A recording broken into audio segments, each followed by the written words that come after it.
Well, I know in Georgia we're going to have a free, fair, and fast election. I'm really excited about our process because tomorrow night, all these people that have voted early, that's about 65% expected votes, will be reported 1 hour after the polls close.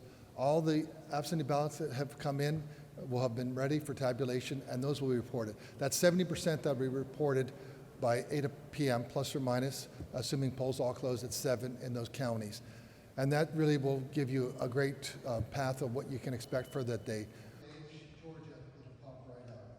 And then you can look up your specific precinct. Are you talking about the RNC lawsuit in the Southern District? Right now, we'll just wait and let that work its way through the court system. But we'll follow the law, and that's what we always do. State rep, state senator, county commissioner, chairs.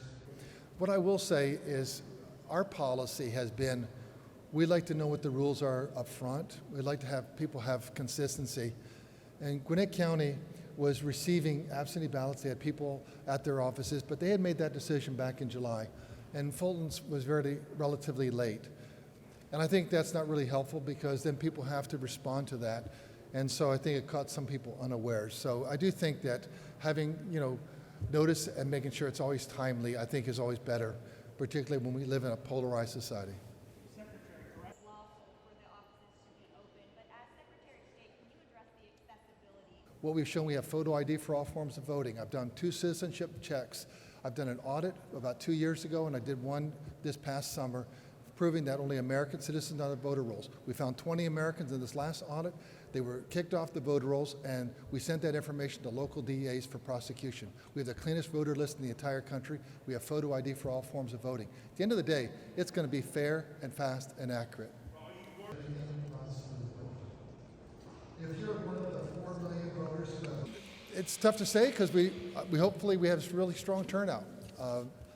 I checked the weather. There's no reason why voters can't show up, and so we should be well north of 1 million. Back in 2020, we still were coming through near the end of the pandemic, and we had about less than 800,000 show up. We were expecting about 1.1, so take it from there. But we'll see who shows up.